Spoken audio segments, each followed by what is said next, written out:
Hi, how are you doing? Good, how are you? Good, it's good to see you again. It's good to see you too. Okay, so I thought that today we could work on the interpersonal model, which is about creating relationships and how important relationships can be because they affect your emotions and feelings.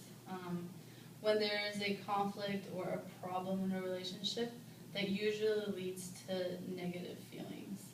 And also, when there's a good and supportive relationship, that leads to good and positive feelings. So we're going to try to work on trying to achieve the good and positive feelings by having those good relationships with people.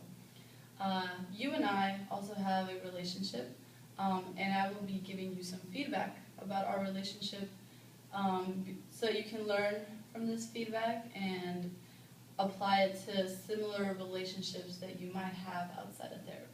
How does that sound? That sounds good. Okay, so is there any relationship that you want to discuss or talk about?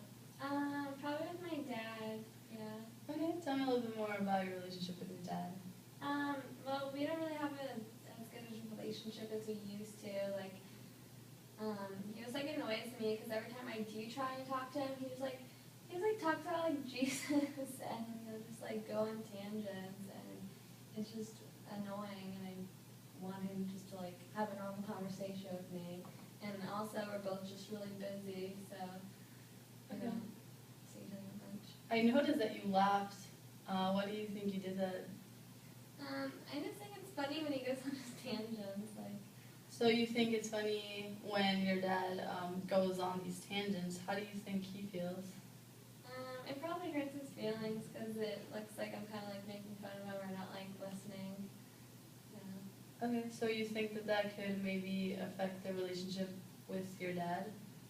Yeah, he probably, hurts his feelings, and he's probably kind of withdrawn a little bit more because of that. Okay, so that sounds very frustrating. It can be tough when you both have difficult schedules to work on and not have enough time to talk, and when it's just a small amount of time to talk and it usually just leads to him going on tangents. It's something that can be hard to work on. Mm-hmm. So you said you feel, how do you feel when you guys don't have the time to talk? Yeah, I feel frustrated. I know we could make time and stuff, but we just don't, and that just makes me even more frustrated. And we just don't try. Yeah, that's very, very tough. So you feel sad and frustrated when you guys don't have the time to talk. How was your relationship before your schedules got busy? We used to be really close. When I was younger, we used to always just go play golf or just go play in the yard or something. We used to always talk and stuff. Okay, so when is the last time that you saw him? I saw him yesterday. Okay, so do you live with him? Mm-hmm. Oh, okay, so you guys see each other on a daily basis? Yeah, basically. Okay, so it seems like what we can try to do is maybe if you have some free time closer in the future, I don't know, maybe the weekend or something, since it's Father's Day, maybe plan something with just you and your father, have, a lot of time to talk and bond. Maybe a golfing trip, if that's what you guys used to do in the past, right? That'd be a good idea. Mm-hmm. Okay. Also, something else that we can work on to improve the relationship is there's a few different techniques. The first is the I statement. Have you ever heard of that? Yeah. Okay. Do you use it at all with him? I tried to, but usually I'm just you're annoying.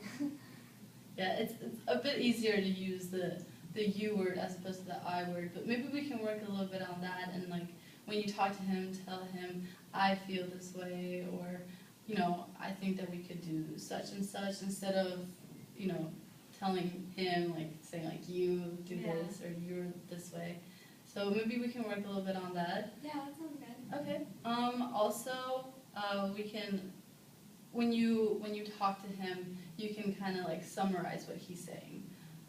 That makes him know that you're actually listening and paying attention to what he says. So I guess after he's done talking, you can just kind of repeat what he says, just so he knows that you heard him, and kind of like go on a conversation like that. Okay, yeah, that sounds good. That'll probably make him feel better, because I don't think he thinks I listen now, so. Especially when he goes on his Yeah. tangents. Yeah. Okay, and also maybe you can empathize with him. Get in his shoes and see how he feels during the conversation, or how he feels like, even if you guys don't have a lot of time to talk, how you think he feels. Mm-hmm. You think you can do a little bit of that too? Yeah, I don't really put his thoughts into my decision making that much. I just kind of ignore it. So. Yeah, it is really tough when there's like not a lot of time. You don't really think about everything. You just like, you're in a rush. You just Like, think about what you have to do. So okay. it can be tough to do it. So, which is why we're gonna try to work on all these techniques. So what I'd like you to do is, like I said, try to find some time over the weekend to like hang out with your dad and apply all these techniques that we talked about.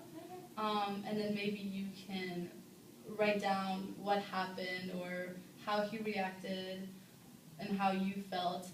Write it all down, and then we can discuss about it next week and see how it affected the relationship, how it improved, if it did or didn't. Yeah, that sounds good. Okay, that's great. So I'll see you next week then. Okay, bye. Okay, bye.